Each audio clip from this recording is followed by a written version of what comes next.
UP उपचुनाव से पहले सपा और कांग्रेस का टूटा गठबंधन। अखिलेश और राहुल के बीच शुरू हुई खटपट। कांग्रेस से बदला लेने के मूड में आई सपा। वहीं सपा को गच्चा देकर सभी 10 सीटों पर राहुल गांधी ने कर दिया ऐलान। अब यूपी में शुरू हुआ महासंग्राम। उपचुनाव में दिखेगी सपा और कांग्रेस के बीच जबरदस्त लड़ाई। चलिए आपको बताते हैं। उत्तर प्रदेश में 10 विधानसभा सीटों पर उपचुनाव होने वाले हैं, लेकिन इस चुनाव से पहले कांग्रेस और समाजवादी पार्टी के बीच दरार पड़ना शुरू हो गया। दोनों ही पार्टियों ने 10 सीटों पर अपनी अलग अलग तैयारियां शुरू कर दी है। सपा के साथ कांग्रेस की गठबंधन की सूरत अभी तय नहीं हुई है। ऐसे में कांग्रेस ने सभी 10 सीटों पर अपनी तैयारियों को धार देने में जुट गई है। कांग्रेस सूत्रों की माने तो उपचुनाव की तारीखों का ऐलान घोषित होने से पहले कांग्रेस सभी 10 सीटों पर कुछ संगठित कार्यक्रमों के अलावा कम से कम एक रैली करवाने की योजना बना रही है। लोकसभा चुनाव में सपा के साथ गठबंधन करके कांग्रेस चुनाव मैदान में आई थी। अखिलेश यादव और राहुल गांधी दोनों ने मिलकर एक साथ खूब रैलियां भी की थी।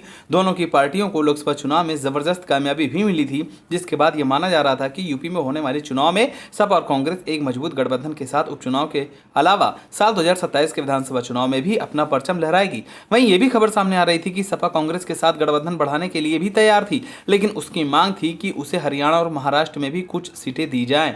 हरियाणा में बात नहीं बनी, जिसके बाद अब भीतर खाने यह चर्चा हो रही है कि शायद यूपी में होने वाले उपचुनाव में सपा और कांग्रेस की राहें जुदा रहेंगी।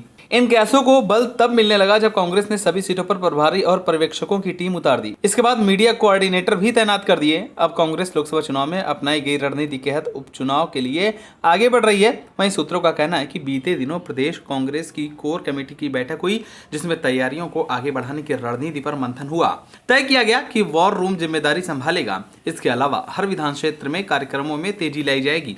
इसी बैठक में तय किया गया कि जल्द ही हर विधानसभा क्षेत्रों में प्रदेश पदाधिकारियों की टीम भी लगाई जाएगी। जिन बूथ लेवल एजेंटों से लोकसभा चुनाव में काम लिया गया था, उन्हें फिर आगे किया जाएगा और उन्हें अपने बूथ पर कांग्रेस की नीतियों को पहुंचाने और लोगों को कांग्रेस से जोड़ने की जिम्मेदारी दी जाएगी।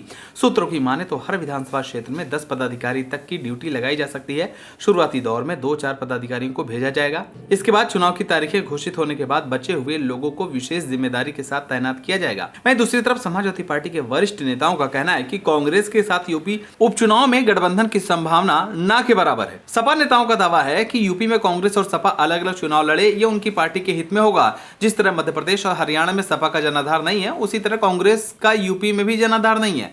सपा ने फैसला लिया है कि यूपी में होने वाले उपचुनाव में कांग्रेस के साथ सीटों का बंटवारा नहीं होगा। सपा सभी सीटों पर अकेले चुनाव लड़ सकती है। इसके लिए सपा ने सभी सीटों पर पार्टी संगठन की अपनी तैयारी भी शुरू कर दी है। आपको बता दें कि यूपी की 10 विधानसभा सीट करहल, मिल्कीपुर, सीसामऊ, कुंदरकी, गाजियाबाद, फूलपुर, मझवा, कटेहरी, खैर और मीरापुर सीटों पर उपचुनाव होना है। इनमें से 5 सीटों पर सपा का कब्जा था, जबकि 3 सीटें बीजेपी और एक सीट रालोद और निषाद पार्टी के पास थी। इन 10 सीटों पर अब जोरों शोरों से तैयारियां शुरू हो गई है। भले ही अभी तारीखों का ऐलान नहीं हुआ है, लेकिन चुनावी माहौल शुरू हो चुका है।